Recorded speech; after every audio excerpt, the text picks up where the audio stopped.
Different यहाँ पे पाकिस्तान की डिफरेंट सेलिब्रिटीज वगैरह हैं जिनका कोई ज्यादा है, कोई एक होगी ना कि जिसकी ज्यादा हानिया आमिर की ऑब्वियसली उसकी स्किन बहुत ग्लो करती है और ऑब्वियसली उसकी स्किन बिल्कुल ही फ्लॉलेस है, तो इसलिए पेशेंट्स को होता है कि उसके हमारे चीक्स उस तरीके से कर दें या हमारे लिप उस तरीके से कर दें, कॉम्प्लेक्शन इस तरह कर दें, तो ओवरऑल इस तरह।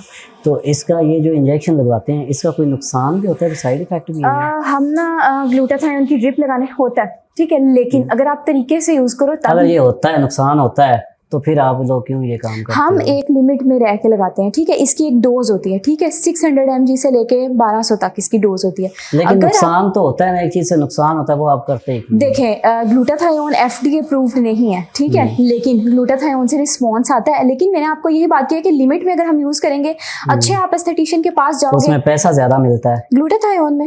ये जो वैक्सीन इंजेक्शन लगाते हैं, अभी आप कह रहे थे कि ड्रिप्स का स्कैम है और बहुत सस्ती लगाई जा रही है। नहीं, वो मैं बता रहा हूँ ना, लेकिन ये लोग जो लगवा रहे हैं, जो आप अगर इसका साइड इफेक्ट भी है तो आप उसको फिर भी मना नहीं कर रहे, इसका मतलब है कि किसी ने आपको पैसा, इसमें पैसा नहीं एग्जैक्टली बिल्कुल ऐसा नहीं है, ठीक है। ग्लूटाथायोन बहुत अच्छा आपकी स्किन के लिए एज एन एंटी ऑक्सीडेंट है, ठीक है। जैसे कि हमारा सन से एक्सपोजर होता है, डिफरेंट फ्री रेडिकल्स वगैरह आते हैं बॉडी में, टॉक्सिन्स को डिटॉक्सिफाई करता है, ठीक है, हमारी बॉडी से, जिसकी वजह से आपको एक इंस्टेंट ग्लो अप्स आता है। स्कैम ये है कि लोगों को लगता है कि हम वाइट हो जाएंगे, ठीक है, वो डॉक्टर के पास जाते हैं, डॉक्टर कहते हैं ग्लूटाथायोन लगाएं आप बहुत वाइट हो जाएंगे, जबकि फिर पेशेंट को रिस्पॉन्स नहीं आता, उसकी एक्सपेक्टेशंस होती हैं वही हानिया आमिर वाली, ठीक है, लेकिन उसको जब रिस्पांस नहीं आता तो ऑब्वियसली फिर उनको ये होता है कि ये स्कैम है, ठीक है।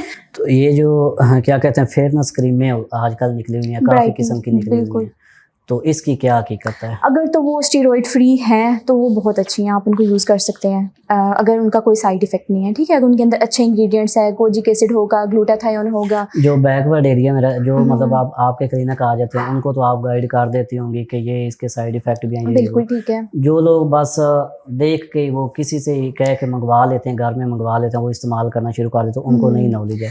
आप देखें पाकिस्तान में पिगमेंटेशन का मसला बहुत ज़्यादा है, हर दूसरी औरत छाइयाँ लेके अपनी आ रही होती है, ठीक है, वो इसी तरीके से देख के यूज़ कर लेते हैं, उसके बाद उनकी स्किन ये चीज़ सारी जली होती है, ठीक है। ये आपकी फैमिली में भी किसी ना किसी को होगा, ठीक है, और हर बंदे की फैमिली में किसी ना किसी को होगा, ये इसी तरह बस कर लेते हैं, ये देखते नहीं है इसमें स्टीरॉइड है या नहीं। जब यूज़ करते हैं, सन का एक्सपोजर करते हैं, सन ब्लॉक नहीं यूज़ करते, यहाँ पे उनके पैच बने होते हैं और ये चीज़ उनकी खराब हुई होती है सारी। तो वो खराब, वो मतलब वो ठीक भी हो सकते हैं, या वो जब खराब हो जाते हैं वो खराब नहीं? ऑब्वियसली अगर हमारे पास डिफरेंट ट्रीटमेंट्स होते हैं और बहुत अच्छे ट्रीटमेंट्स हैं इसके लिए, मीज़ोथेरेपीज़ होती हैं, उसके अलावा डिफरेंट कॉकटेल्स वगैरह हम यूज़ करते हैं, तो इसका रिजल्ट है, इसका है ट्रीटमेंट। अच्छा, ट्रीटमेंट है। और अगर कोई किसी को ज़्यादा, हद से ज़्यादा हो जाए तो फिर उसकी क्या होती है? मतलब उनकी गलती होती है, वो क्रीम में 2 नंबर होती हैं या क्या उसकी? पता है क्या, आप देखें लोगों को पता नहीं है कि हम जो क्रीम यूज़ कर रहे हैं, मैंने तो वो शुरू से एक वो गोल्डन पर्ल क्रीम है, बस उसका नाम सुना हुआ है, वो लोग लगाते हैं, वो सुना हुआ है कि जब तक आपने गोल्डन पर्ल वाले पेशेंट देखे भी होंगे। अभी पिछले दिनों मेरे पास एक पेशेंट आया था, उसका फेस पूरा टमाटर की तरह लाल था, ठीक है, और मैंने उससे सबसे पहला सवाल किया, आप कोई क्रीम लगा रहे हैं ना? उसने कहा हाँ लगा रहा हूँ। मैंने कहा कौन सी लगा रहे हैं? तो उसने एक पाकिस्तानी ब्रांड, मैं उनका नाम नहीं लूंगी, लेकिन वो बता रहा है कि मैं इसका लगा रहा हूँ। तो मैंने कहा सामने पता लग रहा है कि आप स्टीरॉइड वाली क्रीम लगा रहे हैं, ठीक है। कोई भी स्टीरॉइड वाला क्रीम लगा रहा है तो जैसे वो हीट के आगे, सन के आगे जाएगा, उसके जो फेस होगा वो फौरन से रेड हो जाएगा, ठीक है। तो आपको पता लग जाएगा। आपके ख्याल से जो फेयरनेस ऑब्सेशन है वो क्यों है?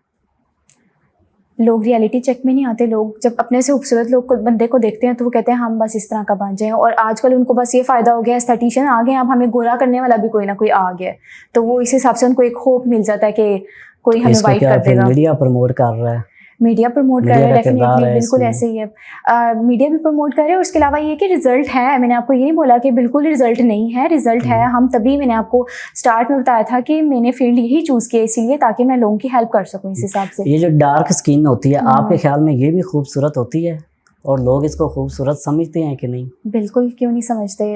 डार्क स्किन हमारे वो भी हैं हज़रत बिलाल, ठीक है, उनकी भी डार्कर स्किन टोन था, तो ऑब्वियसली हम किसी को तो था, लेकिन जो आजकल की जनरेशन आ रही है या आपके पास जो कस्टमर आ रहे हैं वो इस ब्यूटी स्टैंडर्ड इनने डार्कर स्किन वाला अब नहीं रखा हुआ, तो इसमें अब हम कुछ कह नहीं सकते। हर बंदे ने अपना एक ब्यूटी स्टैंडर्ड सेट करके रखा हुआ है। बंदा वाइट है ठीक है, चेक मार्क टिक हो गया, बंदे के पास आपके ये है ख्याल टिक। से ये जो डार्क स्किन होती है इसको हमारी सोसाइटी एक्सेप्ट नहीं करती, या उसके अपने दिल का एक वहम होता है, या वो इंसान की अपनी इनसिक्योरिटी है, क्योंकि आज अब तक फ़िलहाल बहुत सी हमारी एक्ट्रेसेस हैं जिनका डार्कर टोन है, ठीक है, बहुत सी इंक्लूड होती हैं इसमें। तो अब आप खुद सेटिस्फाइड नहीं हैं तो ये आपकी अपनी पर्सनैलिटी क्या वो एक है, माइनॉरिटी है, तो इस बारे में हम कुछ कह नहीं सकते। तो आपके पास कोई ये सेलिब्रिटीज़ भी ये जो इलाज वगैरह, मतलब आपके ये एस्थेटिक सर्विसेज हैं, ये करवाने आती हैं? डिफरेंट टाइप के इन्फ्लुएंसर्स वगैरह आते हैं यहाँ पे। तो किसी सेलिब्रिटी में आपको लगता है देख के कि ये मतलब एस्थेटिक की सर्विसेज वगैरह लेती हैं? ऑब्वियसली लेती हैं। फिर उसको छुपाती भी हैं? अभी आपने वो नहीं देखी वो जो वायरल हुई है, लड़की बकरा बकरा मीट, खाते हुए कैसे हाँ, लगेगी, उसका आपने चेक नहीं किया? उसका एक लिप ऊपर है और उसका एक लिप नीचे को है, तो उसके फिलर्स नहीं ठीक से हुए हुए। इसी तरह का ही कुछ है सीन है। उसका तो मैं कुछ कह नहीं सकती, उसकी तो बहुत ज्यादा सर्जरीज हुई हुई है, यहाँ पे फिलर्स हैं और उसका बहुत ज्यादा है, उसके बारे में बात तो नहीं कर सकते। ये सेलिब्रिटीज जो हैं ये जब इलाज करवाती हैं, सर्विसेज लेती हैं, तो ये छुपाती भी हैं उसको? देखिए पता है क्या, एस्थेटिक का मतलब है कि हमने किसी बंदे को नेचुरली खूबसूरत बनाना है। अब ये जो एक्स्ट्रा कर देना, वॉल्यूम दे देना, वो एक एबनॉर्मेलिटी है। मुझे लगता है कि शायद लोग ट्रेंड में आने के लिए इस तरह कर देते हैं, जबकि पाकिस्तान में इस तरह का नहीं है, और मुझे लगता है कि वो अच्छा भी नहीं लगता। पाकिस्तान में जो आपके ख्याल से जो सोशल मीडिया है ये कितना हार्मफुल है इस चीज़ के लिए? लोगों को इस चीज मतलब सोशल मीडिया की वजह से लोग अपने आप को एक्सेप्ट नहीं करते, ये फिल्टर वगैरह देख के, फिल्टर तो की ये वजह सारी से चीजें मैंने वही बात की, आप उस पर 100 फिल्टर लगाएंगे, और जब आप उससे, मैं कहती हूँ कि आप इतना फिल्टर लगाओगे किसी बंदे से, जब आप रियल में मिलने जाओ ना तो आपको शर्मिंदगी ना हो। नहीं, ये सोशल मीडिया खाली हार्मफुल है या डॉक्टर भी उसको प्रेशराइज करते हैं? मतलब जब डॉक्टर के पास आता है तो डॉक्टर भी उसको ज़्यादा से ज़्यादा वो बताएगा ना कि आपका ये मसला, अगर आप इसको ठीक नहीं करवाओगे तो फिर ये बढ़ेगा, मतलब उसको इस तरीके से हम परेशान करके कि नहीं, वो हम उसको लाजमी परेशान नहीं करेंगे, हम उसको परेशान नहीं करेंगे, हम उसको समझाएंगे, सारे इस हम तरीके उसको से एक कर होप रहे हैं। देंगे। ठीक है, देखें मेरे पास कोई एक्नी की पेशेंट आती है ना तो वो बड़ी परेशान आएगी, भी मेरे पास स्टिल एक पेशेंट आ रही है वो बहुत परेशान होगी, हम उसको जाहिर है उसको होप देंगे कि ये चीज़ ठीक हो सकती है, ना परेशान हो।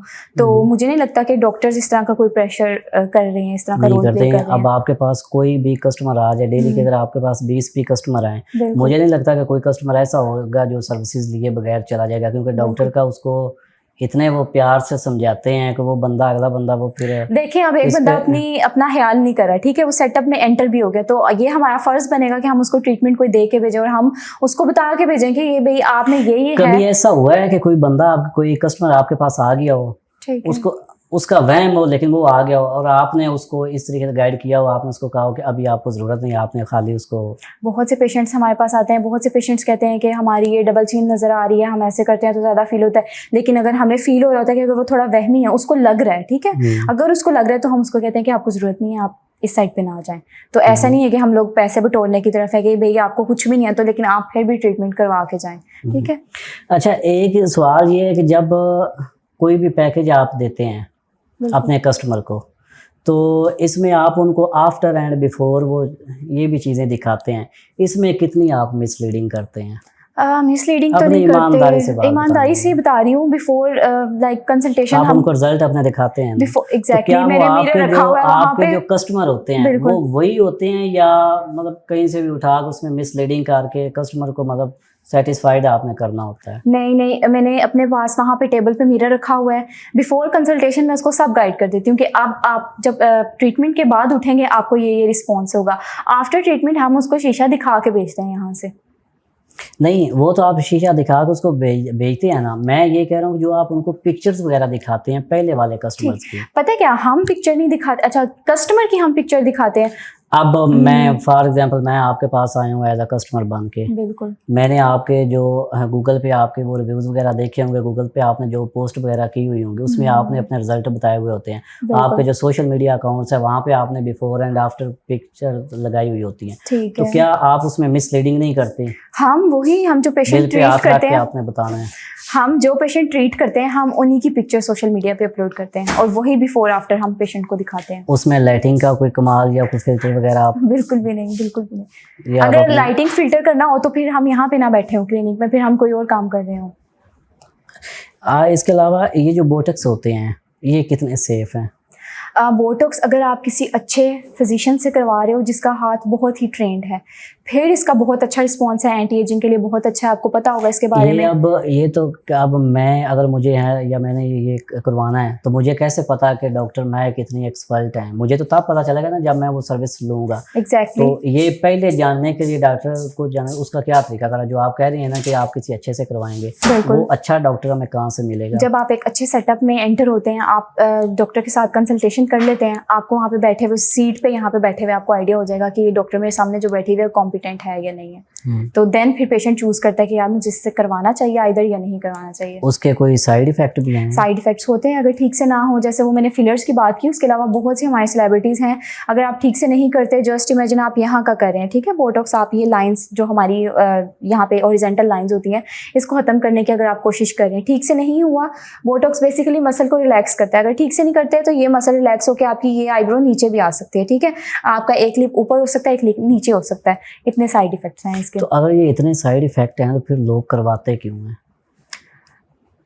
एंटी एजिंग के लिए, खूबसूरत दिखने के लिए। साइड इफ़ेक्ट्स हैं लेकिन बात वही है कि आपने अच्छा डॉक्टर चूज़ करना है, तब कोई साइड इफ़ेक्ट नहीं है, नहीं तो बहुत ही मेडिकल ट्रीटमेंट है बोटॉक्स। तो क्या आपको लगता है कि एक चीज़ जो कुदरती है उसको आप जब दोबारा उसको करते हो तो ये आपको लगता है कि ये करना चाहिए, मैंने वही या अगर बात की है कस्टमर कि आते हैं तो वो? बिल्कुल, मैंने वही बात की है कि अपना ख्याल रखें लेकिन एक लिमिट में रह के रखें, ठीक है, नेचुरल साइड पे रहें, आप इधर इतना आर्टिफिशियल ना जाएं और खुद को रियलिटी चेक दें और खुद पे सेटिस्फेक्शन खुद को लेके आएँ, खुद में आप जैसे भी हैं आप खूबसूरत हैं। क्या लोग इसके एडिक्टेड होते हैं बोटॉक्स वगैरह के? और डेफिनेटली जब एक दफ़ा आप करवा लेते हैं आप खूबसूरत लग जाते हैं, ठीक है, यंग लग जाते हैं, आप दूसरी दफ़ा 5 to 6 मंथ अक्सर होते हैं, अक्सर 1.5 या 2 साल भी बोटॉक्स चल अच्छे वाले करवाएं तो 1 से 2 साल आपके चल जाते हैं। जब वो दोबारा आते हैं तो डेफिनेटली पेशेंट्स को होता है कि हम पहले इस तरह थे तो हम दोबारा से फिर करवाएं, फिर लोग एडिक्शन हो जाती है। फेस खराब हो सकता है? नहीं, खराब नहीं हो सकता, लेकिन आपको वही बात है कि एडिक्शन हो जाती है, आप बार बार फिर करवाना चाह रहे होते हैं। अच्छा, जो ये लेज़र करवाती हैं फीमेल्स, किसके लिए, किस एज में ये उनको करवाना चाहिए? After puberty. After puberty 16 to 18 की एज में आप करवा सकते हैं। तो आजकल तो बहुत यंग लड़कियां ये 12-13 साल लेज़र तो आजकल सैलून में भी लोग कर रहे हैं और लोग करवा भी रहे हैं। मुझे उन लोगों पे हैरत होती है जो जाके करवाते हैं जबकि उनको पता होता है कि हम सैलून पे जा रहे हैं लेज़र करवाने, तो मुझे नहीं पता कि वो लोग कहाँ से इतना लेके आते हैं हिम्मत के हम एक सैलून पे जा रहे हैं लेज़र करवाने। और बहुत उनमें इतनी अवेयरनेस नहीं है या ये सोशल मीडिया के आजकल बार बार बात कर रहे हैं। मैं आपको एक बात बताऊं, मैं आपको एक सच्ची बात बताऊं, लोग आजकल प्राइस देख रहे हैं। पेशेंट आते हैं ना, वो कहते हैं आप लेज़र कितने का करते हो, वो एक उनने ना इस चीज़ को एक समझ लें कि बस एक सर्विस बना ली है कि हम लेज़र करवा रहे हैं, आप सस्ता करते हैं, चलो हम इससे करवा लें।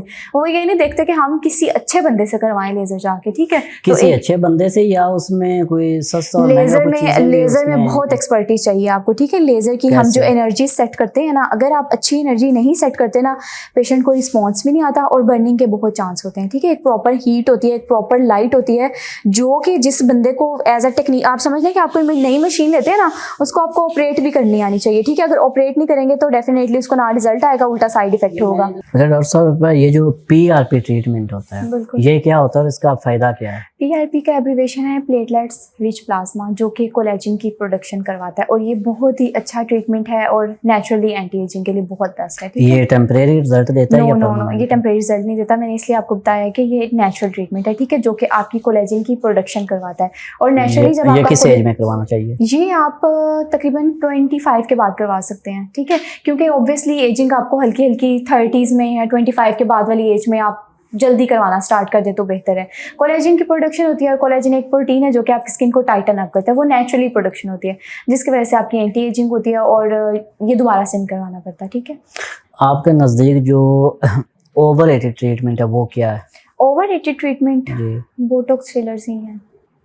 जो खवातीन को आप अगर कोई ऐसा ट्रीटमेंट जिससे आप खवातीन को मना करें, बोटॉक्स फिलर्स नहीं करवाने चाहिए। टोटली आपके फेस के फीचर्स चेंज हो जाते हैं और बहुत ही अननेचुरल ट्रीटमेंट है। कोई ऐसा, ये जो हमने ये वाइटनिंग इंजेक्शन की भी बात की थी, क्या ये आप अपने घर वालों को भी रिकमेंड करती हैं या अपने घर वालों को, अपनी फैमिली को आप रोकेंगी? नहीं, मैं उनको भी रिकमेंड करूंगी, अगर उनको नीड होगी तो मैं करूंगी। और आपको मैं एक और बात बताऊं, जो ग्लूटाथायोन है ना, वो सिर्फ वाइटनिंग के लिए नहीं है। मैंने पहले भी मेंशन किया है कि वो डिटॉक्सिफाई करता है, ठीक है। मैं भी लगवा सकती हूँ, आप भी उसको लगवा सकते हैं, ठीक है। और आपकी बॉडी में जितने भी टॉक्सिन्स हैं, जितने भी केमिकल्स हैं जो कि हार्मफुल्स हैं, वो उसको डिटॉक्सिफाई करेगा। 6 to 7 मंथ्स के लिए आप भी इसको लगा सकते हैं, ठीक है। सही।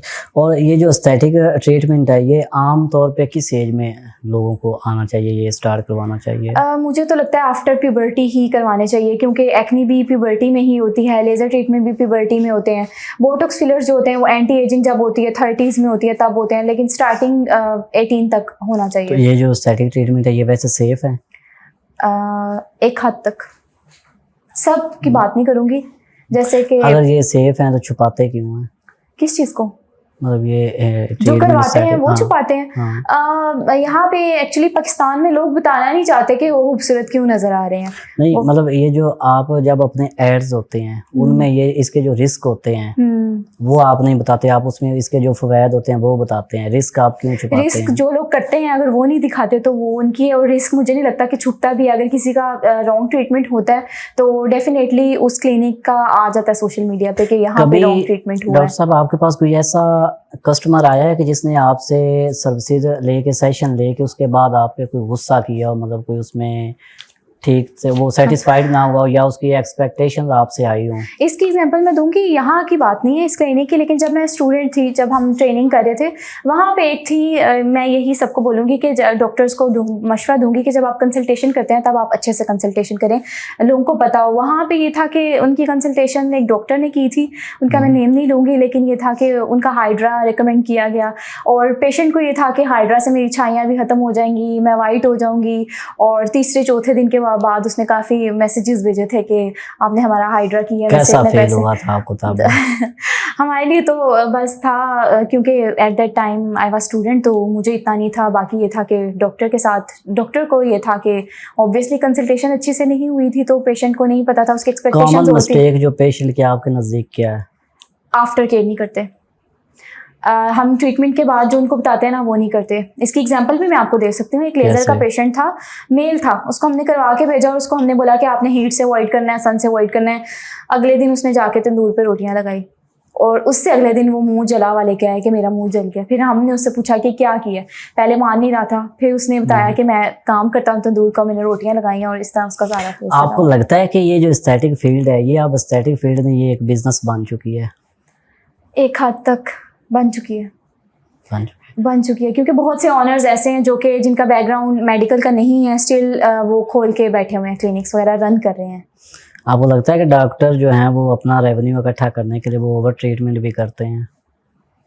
ये अच्छी बात है कि अगर आप नहीं, किसी का ओवर ट्रीटमेंट का उसको जरूरत ही नहीं है तो नहीं, आप अच्छा उस हिसाब से करें। हाँ। नहीं, ये पहले हमारी बात हो चुकी है। आपने बोला है, पहले भी आपने सवाल पूछा था कि आप उसको कुछ एक्स्ट्रा ट्रीटमेंट देते हैं। मैंने बता दिया था कि अगर हमें लग रहा है कि उसको ट्रीटमेंट की जरूरत है हम करते हैं, अदरवाइज हम लोग नहीं करते, जस्ट कंसल्टेशन करते हैं।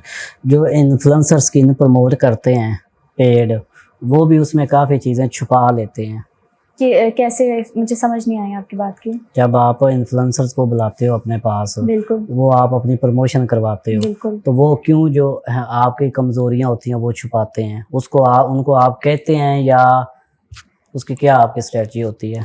हम इन्फ्लुएंसर्स के थ्रू नहीं करते मार्केटिंग। मतलब आपकी जो कम्युनिटी है वही कर रही है ना? वो ये तो कर मैं कह रही रहा है कि आप कर डेफिनेटली। रही हैं। पता है क्या, आजकल हर दूसरा बंदा इन्फ्लुएंसर्स को बुला के अपनी जो भी है अपना बिजनेस को प्रमोट करवा रहा है, जो कि मुझे लगता है कि अब आवाम को पता लग जाना चाहिए कि सारा स्कैम है। अगर इन्फ्लुएंसर कोई आपकी मार्केटिंग कर रहा है तो डेफिनेटली इन्फ्लुएंसर को उनने पे किया हुआ है और वो जस्ट उनकी चीज़ को प्रमोट कर रहा है, तो इस चीज़ से आप थोड़ा अवॉइड करें अगर वो किसी भी चीज़ की मार्केटिंग कर रहे हैं इसी तरह, क्योंकि उसको तो पैसे मिल रहे हैं लेकिन लोगों का नुकसान हो रहा है। पाकिस्तान में फेक डॉक्टर का मसला कितना अहम है? इस बारे में मैं बात नहीं करूँगी। क्यों नहीं करेंगे? बहुत से डॉक्टर्स बुरा मना जाएंगे। नहीं, तो जब आपको